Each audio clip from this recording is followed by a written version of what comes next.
conducción. ¿Esto qué quiere decir? Recuerden que por acá vienen las fibras vagales. Usualmente el vago izquierdo llega al nodo auriculoventricular y el vago derecho llega al nodo sinusal. Resulta que cuando utilizamos los digitálicos, estos, además de incrementar la carga de cationes, de tener un efecto inotrópico positivo, generan un estímulo vagal que, como sabemos, principalmente va a afectar el nodo sinusal y el nodo auriculoventricular. ¿Cuál es el efecto vagal? Que en estos puntos disminuye la carga de cationes. Recuerden que el sistema nervioso parasimpático generaba disminución del automatismo y de la conductividad. Automatismo en nódulo, conductividad en nódulo sinusal, conductividad en nódulo auriculoventricular, gracias a que permitía la salida de cationes, generaba como una fuga de cationes a través de los canales de calcio. Recuerden, lo vimos en unas clases anteriores. Entonces, en el sistema de conducción genera disminución de la conductividad y del automatismo. Pero, ojo,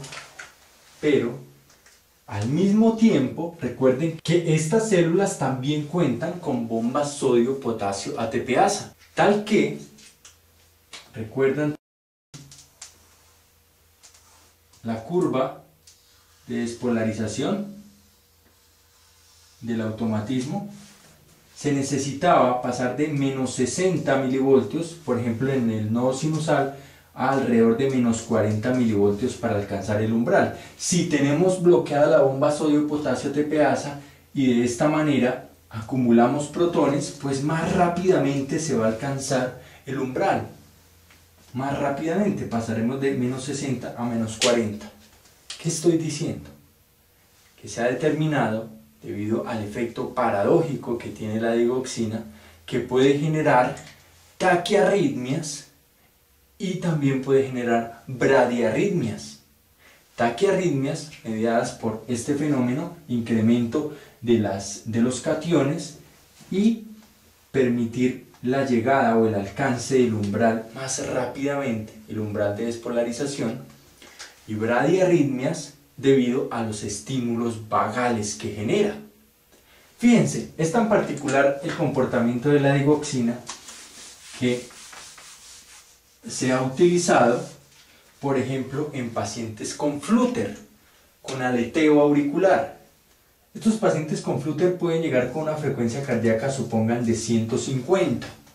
Entonces por acá tienen focos que generan despolarizaciones y tienen frecuencia cardíaca auricular de 150 y ventricular de 150, porque no hay ningún compromiso del nodo auriculoventricular, el cual transmite todas las señales. Se ha utilizado, de hecho, la digoxina en estos pacientes. ¿Y qué es lo que ocurre? Fíjense, este flúter pasa a fibrilación auricular, es decir, pasa a 200 despolarizaciones por minuto, y la frecuencia ventricular pasa a 75 latidos por minuto, por decir algo, 80 latidos por minuto.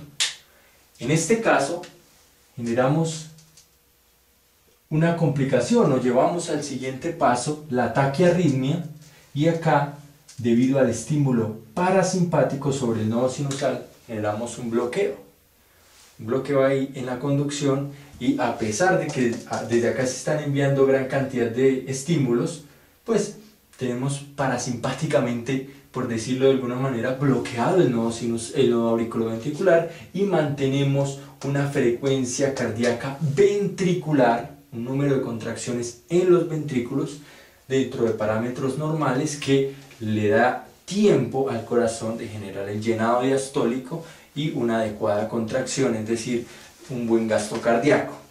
¿Se fijan los efectos de la digoxina? También podemos ver que los pacientes con intoxicación con digoxina llegarán con grandes frecuencias cardíacas auriculares y bradicardias ventriculares. Por el mismo fenómeno, un bloqueo, como si se generara un bloqueo auriculoventricular completo, en el cual, a pesar de todas las despolarizaciones que se están generando aquí arriba por el incremento en los cationes, recuerden que el sistema de conducción en las aurículas es un poco más sensible, y el bloqueo parasimpático del nodo auriculoventricular. De esta manera podemos concluir que el digital tiene un efecto, recuerden, no lo olviden, inotrópico positivo, y nos van a preguntar eso, inotrópico positivo, ¿y por qué? Porque bloquea la bomba sodio-potasio TPA, se acumula calcio. Bueno, les van a preguntar ¿por qué? ¿Por qué acumula el calcio? Ya lo sabemos, muy sencillo.